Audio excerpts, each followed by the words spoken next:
କରିବା ଇତିହାସର ସେଇ କଳା ଅତୀତ ଯାହା ସମ୍ପୂର୍ଣ୍ଣ ବିଶ୍ୱ ପାଇଁ ବିପଦ ଥିଲା, ଦୁଃଖଜନକ ଥିଲା ଏବଂ ଯାହାର ଶକ୍ତି ଭାବକୁ ସମ୍ପୂର୍ଣ୍ଣ ଭାବରେ ପଢା যায় ନାହିଁ। ଇତିହାସର ସେଇ ଗୋଟେ ରକ୍ତ ରଞ୍ଜିତ ଭରା ଅଧ୍ୟାୟ ପ୍ରଥମ ବିଶ୍ୱଯୁଦ୍ଧ। ପ୍ରଥମ ବିଶ୍ୱଯୁଦ୍ଧ ଏ ବିଷୟରେ ଏମିତି ବହୁତ କିଛି ତଥ୍ୟ ଅଛି ଯାହାକି ଆମକୁ ସ୍କୁଲ ବା କଲେଜରେ ସମ୍ପୂର୍ଣ୍ଣ ଭଲ ଭାବରେ ପଢା যায় ନାହିଁ। ତେଣୁ ମୋର ଗୋଟିଏ ରିକ୍ୱେଷ୍ଟ, ଆପଣ ଭିଡ଼ିଓଟିକୁ ଶେଷ ପର୍ଯ୍ୟନ୍ତ ଦେଖନ୍ତୁ। ପ୍ରଥମେ ଜାଣିବା ଦେଶ ପ୍ରଥମ ବିଶ୍ୱଯୁଦ୍ଧ ଯୋଉ ହେଇଥିଲା, ପ୍ରଥମ ବିଶ୍ୱଯୁଦ୍ଧ କଣ? ଦୁଇ ଦଳ, ଯେତେବେଳେ ବି ଯୁଦ୍ଧ ହୁଏ ଦୁଇ ଦଳ ମଧ୍ୟରେ ହୁଏ। ଦୁଇ ଦଳ ମଧ୍ୟରେ ତ ଦୁଇଟି ଦଳ ଥିଲେ। ଗୋଟେ ଥିଲା ଆଲାଏନ୍ସ ପାୱାର ଆଉ ଗୋଟେ ଥିଲା ସେଣ୍ଟ୍ରାଲ ପାୱାର। ଆଲାଏନ୍ସ ପାୱାର ଆଉ ସେଣ୍ଟ୍ରାଲ ପାୱାର ସମୁଦାୟ ଯେତେ ଦେଶ ଯୁଦ୍ଧ କରିଥିଲେ, ପାଖାପାଖି 30 ରୁ 32ଟି ଦେଶ ଯୁଦ୍ଧ କରିଥିଲେ ଏବଂ 1914 ରୁ 1918 ଦୀର୍ଘ 4 ବର୍ଷ ଧରି ପ୍ରଥମ ବିଶ୍ୱଯୁଦ୍ଧ ଚାଲିଥିଲା। ତାପରେ ଆଉ ଗୋଟେ ଯୁଦ୍ଧ ହୋଇଛି, ଦ୍ୱିତୀୟ ବିଶ୍ୱଯୁଦ୍ଧ ହୋଇଛି। କଣ? Alliance power. এই ଆଲାଏନ୍ସ ପାୱାର ଯୋଉ ଥିଲେ, ଏଥିରେ କିଏ ଥିଲେ ନା Britain, France, Siberia, Russia, USA ପରେ ଆସିଛି ଇଟାଲୀ, ଜାପାନ, ଏଇଭଳି 26 ରୁ 28ଟି ଦେଶ ଥିଲେ। 26 ରୁ 28ଟି ଦେଶ ଥିଲେ। ঠিক আছে, ମନେ ରହିଲା। ତ ସେଣ୍ଟ୍ରାଲ ପାୱାରରେ କେତେ ଥିଲେ ନା ସେଣ୍ଟ୍ରାଲ ପାୱାରରେ ଥିଲେ 4 ଜଣ, 4ଟି ଦେଶ ଥିଲେ। ସେଣ୍ଟ୍ରାଲ ପାୱାରରେ 4ଟି ଦେଶ ଥିଲେ। ତ ଗୋଟେ ପଟେ 26 ରୁ 28 ଦେଶ ଏବଂ ଗୋଟେ ପଟେ 4ଟି ଦେଶ। କଳ୍ପନା କରନ୍ତୁ, ଭାବନ୍ତୁ କେମିତି ହୋଇଥିବ, ପରିସ୍ଥିତି କେମିତି ହେଇଥିବ। ତ ସମସ୍ତେ କହନ୍ତି ନା ବିଶ୍ୱଯୁଦ୍ଧର ପ୍ରଥମ ବିଶ୍ୱଯୁଦ୍ଧର କାରଣ ଅଲଗା ଅଲଗା ବତାନ୍ତି, କିନ୍ତୁ ଏକ୍ଜାକ୍ଟ ଯାହା ହେଇଛି, ପ୍ରକୃତରେ ଯାହା ଘଟିଛି, ଯାହାରି ପାଇଁ ଯୁଦ୍ଧ ହୋଇଛି ସେ ବିଷୟରେ କେହି କୁହନ୍ତି ନାହିଁ। କଣ? ଯୁଦ୍ଧଟା ଆରମ୍ଭ ହୋଇଛି ଅଷ୍ଟ୍ରିଆ ହଙ୍ଗେରୀ ଆଉ ସାଇବେରିଆ ମଧ୍ୟରେ। ଅଷ୍ଟ୍ରିଆ ହଙ୍ଗେରୀ ଆଉ ସାଇବେରିଆ ମଧ୍ୟରେ। ତାପରେ ଗୋଟେ ପରେ ସମସ୍ତେ ଡେଇଁ ଡେଇଁ ବିଶ୍ୱଯୁଦ୍ଧ ହେଇଗଲା। କଣ ପାଇଁ ସାଇବେରିଆ ଆଉ ଅଷ୍ଟ୍ରିଆ ହଙ୍ଗେରୀ ମଧ୍ୟରେ? ନା ଆଲାଏନ୍ସ ପାୱାରକୁ ବୁଝିବାକୁ ପଡିବ। ଆଲାଏନ୍ସ, ଏଇ ଯୋଉ ଆଲାଏନ୍ସ ରହିଛି, ଏଇଟା କଣ? ଆଲାଏନ୍ସ ପାୱାର ସେ ସମୟରେ ଯୋଉ ଦେଶ ଗୁଡିକ ଥିଲେ, ଗୋଟେ ଦେଶ ଆଉ ଦେଶ ସହିତ ମିଶିକି ଏମିତି ଚୁକ୍ତି କରୁଥିଲେ। କଣ? ସାମରିକ ଚୁକ୍ତି। ଅର୍ଥାତ୍ ଯଦି ଯୁଦ୍ଧ ହେଲା, ଗୋଟିଏ ଦେଶ ସହିତ ଯୁଦ୍ଧ ହେଲା, ତାହେଲେ ଯେ ଯୋଉ ଚୁକ୍ତି କରିଥିବେ ବା ଏଗ୍ରିମେଣ୍ଟ କରିଥିବେ, ସେ ଦେଶ ଗୁଡିକ ମଧ୍ୟ ଆସିକି ଯୁଦ୍ଧରେ ଏଇ ଦେଶ ସହିତ ସାମିଲ ହେବେ। ତ ଏଇ ଯୋଉ ଆଲାଏନ୍ସ ଥିଲା, ଏଇ ଆଲାଏନ୍ସରେ କିଏ ଥିଲେ ନା ସାଇବେରିଆନ ମାନେ ଥିଲେ। ସାଇବେରିଆନ ମାନେ ଥିଲେ। ସାଇବେରିଆ ଥିଲା ଆଲାଏନ୍ସରେ। ତାଙ୍କର ଗୋଟେ ଦଳ ଥିଲା କଣ ନା ସାଇବେରିଆନ ନ୍ୟାସନାଲିଷ୍ଟ। ସାଇବେରିଆନ ନ୍ୟାସନାଲିଷ୍ଟ, ଏଇଟା ମନେ ରଖନ୍ତୁ, ସାଇବେରିଆନ ନ୍ୟାସନାଲିଷ୍ଟ। ସେ ସମୟରେ ଅଷ୍ଟ୍ରିଆ ହଙ୍ଗେରୀର କ୍ରାଉନ ପ୍ରିନ୍ସେସ, ରାଜକୁମାର ଯାହାକୁ କୁହାଯାଏ, ଯିଏ ରାଜାଙ୍କର ଅନ୍ତେ ରାଜା ହବ, ରାଜକୁମାର, କ୍ରାଉନ ପ୍ରିନ୍ସେସ କିଏ ଥିଲେ ନା arc ଦୁକେ France Fernandes. Arc ଦୁକେ France Fernandes ଥିଲେ। ସେ କଣ କଲେ ନା 28 ଜୁନ 1914 ମସିହାରେ କୋଉଠିକି ଗଲେ ନା ସାର୍ଜେଭୋ ବୋଲି ଗୋଟେ ଜାଗା ବା ଏବେ ବୋସ୍ନିଆ ବୋଲି ଯୋଉ କୁହାଯାଉଛି, ଏଇ ବୋସ୍ନିଆକୁ ସିଏ ଗସ୍ତ କଲେ। ଏଇ ବୋସ୍ନିଆକୁ ସିଏ ଗସ୍ତ କଲେ। କଣ ପାଇଁ ନା ଏଇ ଯୋଉ ବୋସ୍ନିଆଟା ତାଙ୍କର କଣ୍ଟ୍ରୋଲରେ ଥିଲା। କାହାର କଣ୍ଟ୍ରୋଲରେ? କଣ୍ଟ୍ରୋଲରେ ଥିଲା এই যে ফর্নান্ডিজ, ক্রাউন প্রিন্সেস ଥିଲେ ଅଷ୍ଟ୍ରିଆ ହଙ୍ଗେରୀର। କ୍ରାଉନ ପ୍ରିନ୍ସେସ ଥିଲେ, ରାଜକୁମାର ଥିଲେ, ତାଙ୍କର କଣ୍ଟ୍ରୋଲରେ ଥିଲା ଏଇ ବୋସ୍ନିଆ। ଏହାକୁ ବିରୋଧ କରୁଥିଲେ କିଏ? ବିରୋଧ କରୁଥିଲେ ସାଇବେରିଆନ ନ୍ୟାସନାଲିଷ୍ଟ ମାନେ। ସାଇବେରିଆନ ନ୍ୟାସନାଲିଷ୍ଟ ମାନେ ଏହାକୁ ବିରୋଧ କରୁଥିଲେ। ଏବେ ଏହା ଗୋଟେ ସ୍ୱତନ୍ତ୍ର ଅଲଗା ଦେଶ, ନିଜର ସ୍ୱତନ୍ତ୍ର ଦେଶ। ତ ଏଇ ସାଇବେରିଆନ ନ୍ୟାସନାଲିଷ୍ଟ ମାନେ ଏହାକୁ ବିରୋଧ କରୁଥିଲେ। କାହିଁକି? ଏଟା ଏହାର କଣ୍ଟ୍ରୋଲରେ ଥିଲା। ସେ ସମୟରେ ନିଜର ଶକ୍ତି ପ୍ରଦର୍ଶନ କରିବା ପାଇଁ ବହୁତ ଲୋକ ବହୁତ କିଛି କରୁଥିଲେ, ବହୁତ ଦେଶ। ତ এই সাইবেরিয়ান ন্যাশনালিস্টর জনে কর্মকর্তা কুহতু, জনে মুখ্য কুহতু, সে ଥିଲେ কি? সে ଥିଲେ না গাভরিলো প্রিন্সিপ ওয়ার্ড।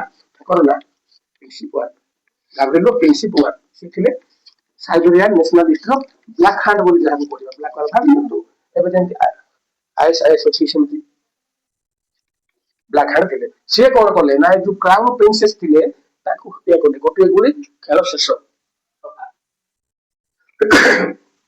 ତ ये कोटे थे ना ये जो गाब्रिलो प्रिंसिप वन कोथे थे? ये थे साइबेरिया। ये थे साइबेरिया थे। जेतले ऑस्ट्रिया हंगेरी प्रिंस को हत्या कर दिया हला, हत्या कर देले। की हत्या करले ना जो गाब्रिलो प्रिंसिप वन थे, ये हत्या कर देले। हत्या करले कोन होला? ऑस्ट्रिया हंगेरी जो थिले ताकर मुख्य जे से राजा होतु वा एक्सवाइटेड जे होतु, ये कोन कोन ना कहले अटैक काको ना साइबेरिया को। हमर राजकुमार को मार देला ना, चलो आरंभ करना। तो এইটু আরম্ভ হয়েছে প্রথম বিশ্বযুদ্ধ। অস্ট্রিয়া হঙ্গেরি কোন কলা? অস্ট্রিয়া হঙ্গেরি আটাক কলা কার উপরକୁ না সাইবেরিয়া উপরକୁ। সাইবেরিয়া দেখো, জনে জনକୁ হত্যা কলা, জনে জনକୁ হত্যা কলা, কিন্তু এହାକୁ ଗୋଟେ ରାଜନୀତିକ ବା ପଲିଟିକାଲ ହିସାବ, ପଲିଟିକାଲ ରୂପ ଦେଇକି ସମଗ୍ର ବିଶ୍ୱକୁ ବହୁତ କ୍ଷତି ପହଞ୍ଚେଇଲେ। ତ ସାଇବେରିଆ ସେ ସମୟରେ କଣ ଥିଲା? ସାଇବେରିଆ ଥିଲା ଆଲାଏନ୍ସ ପାୱାରରେ ଥିଲା। ଆଲାଏନ୍ସ ପାୱାରରେ ଥିଲା ସାଇବେରିଆ। ତ ଇଏ ଯେତେ ଅଷ୍ଟ୍ରିଆ ଯେତେବେଳେ ୟା ଉପରକୁ ଆଟାକ କଲା, ଆଲାଏନ୍ସ ଅଛି ନା, ତାଙ୍କର ସନ୍ଧି କରିଛନ୍ତି, ଜଣକ ପରେ ଜଣେ, ଜଣକ ପରେ ଜଣେ ଆସିବେ, ସପୋର୍ଟ କରିବେ ସମସ୍ତେ। ବ୍ରିଟେନ, ଫ୍ରାନ୍ସ, ରୁଷିଆ, ୟୁଏସଏ ପରେ ଆସିକି ଇଟାଲୀ, ଜାପାନ ଯେତେକ 26ଟା ଦେଶ ଥିଲେ ସବୁ ଯାକ କଣ କଲେ ନା ସାଇବେରିଆର ସପୋର୍ଟରେ ପଳେଇ ଆସିଲେ। ସାଇବେରିଆର ସପୋର୍ଟରେ ପଳେଇ ଆସିଲେ। କିଏ କଣ କମ କି?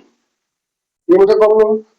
ଇଏ କଣ କଲେ ନା ଜର୍ମାନୀ, ଅଷ୍ଟ୍ରିଆ, ହଙ୍ଗେରୀ, ତୁର୍କୀ, ବୁଲଗେରିଆ ଏମାନେ ଯୋଉ ଅନ୍ୟ ଅନ୍ୟ ଦେଶ ଗୁଡ଼ିକ ଥିଲେ ସେମାନେ ମଧ୍ୟ ଏକଜୁଟ ହେଇଗଲେ। ସେ ସମୟରେ ଜର୍ମାନୀ ଏଇ ସେଣ୍ଟ୍ରାଲ ପାୱାରର ସବୁଠାରୁ ଶକ୍ତିଶାଳୀ ଦେଶ ଥିଲା ଜର୍ମାନୀ। ତ ଏଇମାନେ ଗୋଟେ ଏମାନେ ହେଲେ କୌରବ, ଏଇମାନେ ହେଲେ ପାଣ୍ଡବ। ଯୁଦ୍ଧଟା ଆରମ୍ଭ ହେଲା। ଯୁଦ୍ଧ ଆରମ୍ଭ ହେଇଗଲା 1917ରେ ଆଲାଏନ୍ସ ମାଧ୍ୟମରେ ଗୋଟିକ ପରେ ସବୁ ଦେଶ କଣ କଲେ ନା ଯୁଦ୍ଧକୁ ଡେଇଁ ପଡିଲେ। କିନ୍ତୁ ୟୁଏସଏ ନଥିଲା। ୟୁଏସଏ ଆମେରିକା ସେ ସମୟରେ ଆମେରିକା ନଥିଲା। ଆମେରିକା ଏବେ ଯେମିତି ଦାଦାଗିରି କରୁଛି ସେ ସମୟରେ ମଧ୍ୟ ତାର ରୂପା ବହୁତ ଅଧିକ ଥିଲା। ତାର ମେନ୍ ପାୱାର, ତାର ଇଣ୍ଡଷ୍ଟ୍ରି, ତାର ଫ୍ୟାକ୍ଟ୍ରି, ତାର ଯୋଉ ଅସ୍ତ୍ର ଶସ୍ତ୍ର ତିଆରି କରୁଛି ସବୁଥିରେ ଥିଲା ଆମେରିକା ଆଗୁଆ, ବହୁତ ଆଗୁଆ ଆମେରିକା। କିନ୍ତୁ ଆମେରିକା କଣ?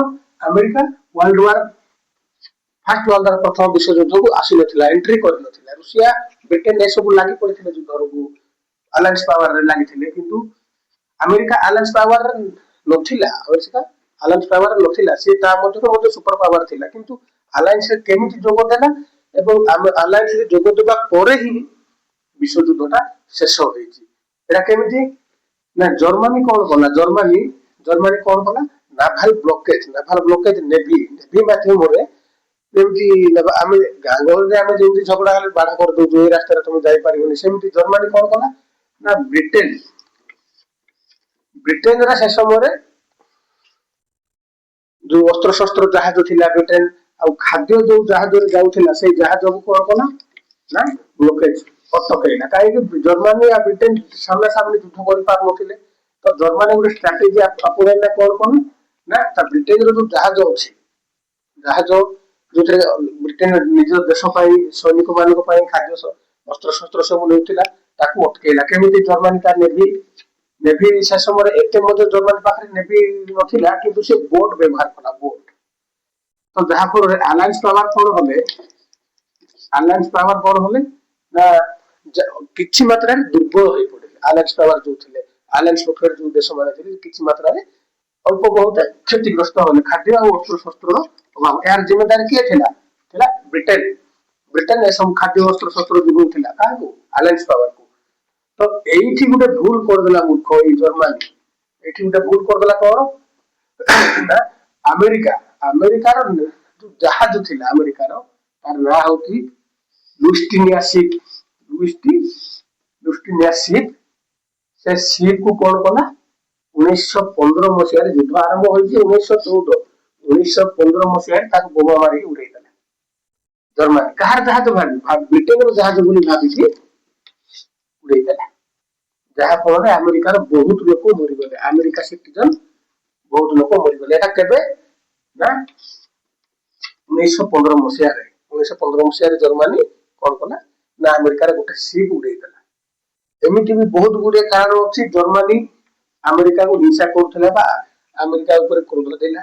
ସେ ସବୁ କାରଣରୁ ହଉ କିମ୍ବା ବ୍ରିଟେନର ଜାହାଜ ବୋଲି ଭାବି ସେ ଯେତେବେଳେ ଉଡେଇଦେଲା ଆମେରିକା କହିଲା ଆଚ୍ଛା ଠିକ ଅଛି, ମୁଁ ଏବେ ତୁ ମୋର ଜାହାଜ ମାରିଲୁ ନା, ମୁଁ ସେପଟେ ଡେଇଁଯିବି ଦେଖିବା ଏବେ ସାମ୍ନା ସାମ୍ନି ହବ।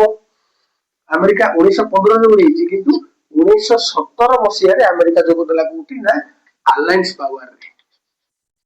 ଆଲାଏନ୍ସ ପକ୍ଷରେ ଯୋଉ ଥିଲେ, ଯୋଉ ଚୁକ୍ତିବଦ୍ଧ ରାଷ୍ଟ୍ରମାନେ ଥିଲେ ତାଙ୍କ ପକ୍ଷରେ ଆମେରିକା 1917ରେ ଜଏନ କଲା ପରେ ସେ କଣ କଲା ନା ଏଇ ଯୋଉ ଖାଦ୍ୟ ଶସ୍ତ୍ର ଯୋଉ ବ୍ରିଟେନ ଯୋଉ ଖାଦ୍ୟ ଶସ୍ତ୍ର ଯୋଗାଉଥିଲା ଏହାକୁ ବ୍ଲକେଜ କିଏ କରୁଥିଲା? ବ୍ଲକ କରୁଥିଲା ଜର୍ମାନୀ। ତ ଆମେରିକା କଣ ଫାଷ୍ଟ ପ୍ରଥମେ କଣ କଲା କହିଲା ଯାଅ ବ୍ରିଟେନର ଜାହାଜ ଯାଉଛି ନା ସେଠି ଜର୍ମାନୀ ଜାହାଜକୁ ଅଟକାଅ। ଆମେରିକା କଣ କଲା ଏଇ ଯୋଉ ଜର୍ମାନୀ ଜାହାଜ ଯେତିକି ଆସୁଥିଲେ ବମ ଅସ୍ତ୍ର ଶସ୍ତ୍ର ନେଇକି ଆମେରିକା ସମରରେ ପଠେଇଲା ଏଇ ବ୍ରିଟେନର ଜାହାଜକୁ ଯୋଉ ଅଟକାଉଛନ୍ତି ସେମାନଙ୍କୁ ଅଟକାଅ। ନାଭାଲ ବ୍ଲକେଜ କାହାକୁ କଲା ନା ଜର୍ମାନୀକୁ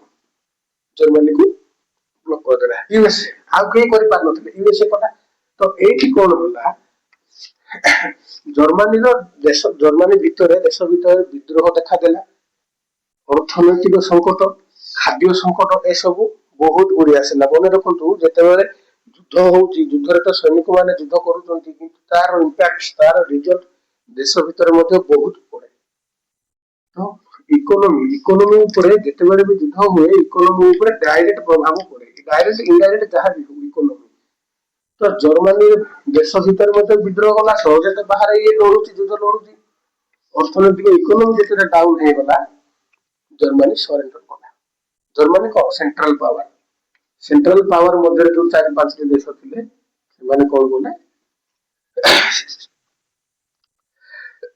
सरेंडर मान आत्मसमर्पण नुह से चुक्ति कले 11 नवेम्बर 1918 जर्मनी आर्मिस्टिक केस फायर कला एटा कौन एटा चिरदिन नुहे अस्थायी अस्थायी जो शांति प्रस्ताव रखा जाए शांति युद्ध न करने शांति प्रस्ताव रखा जाए तो एठी कौन करथिले एठी गोटे स्ट्रैटेजी आपण थिले से समय मध्ये मशीन गन बहुत एडवांस थिला एटॉमिक बम यूज हेनी मशीन गन थिला आ कौन करथिले सैन्य माने गात खोली देउथिले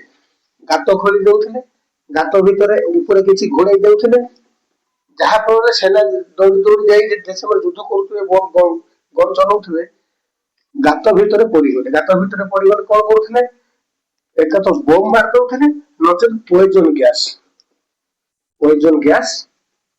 छाड़ देउथिले जार सेना ये अलायंस पावर एवं सेंट्रल पावर दुई जन स्ट्रेटेजी आपणाइथिले दुई जन पाखरे मेसिन गन थिला बम एटॉमिक बम यूज हेनी बम नावल नेवी माध्यम युद्ध होता एयरफोर्स एयरफोर्स माध्यम एयरफोर्स अमेरिका एयरफोर्स माध्यम युद्ध होता परस्पर बम पकड़ा एमती भीषण युद्ध होती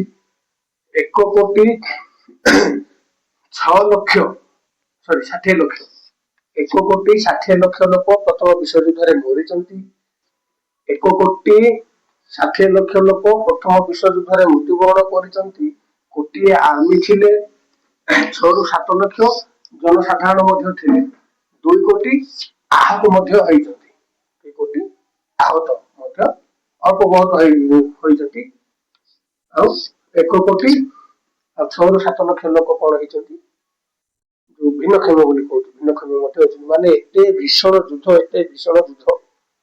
भावी नियंतु गोटे राज्यर संपूर्ण जनसाधारण को मारी दिया तार अर्थ बर्तमान 4.5 कोटी ओडियावासी ओडिशार लोक भावी नियंतु ओडिशार समस्त लोक को हत्या करदेले जेमिति हबो सेमिति होइतला प्रथम विश्वयुद्ध 11 नवेम्बर 1918 जर्मनी आर्मिस्टिक केस फायर शांति हला एटा होती टेम्पररी एटा परमानेंट नुह आ एथिरे किछि भूल थिला जहा पर द्वितीय विश्वयुद्ध हैला तो देखा हबा द्वितीय विश्वयुद्ध को लेके आ अन्य गोटे एपिसोड रे से पर्यंत वीडियो को लाइक शेयर आ चैनल को सब्सक्राइब करंतु जय हिंद।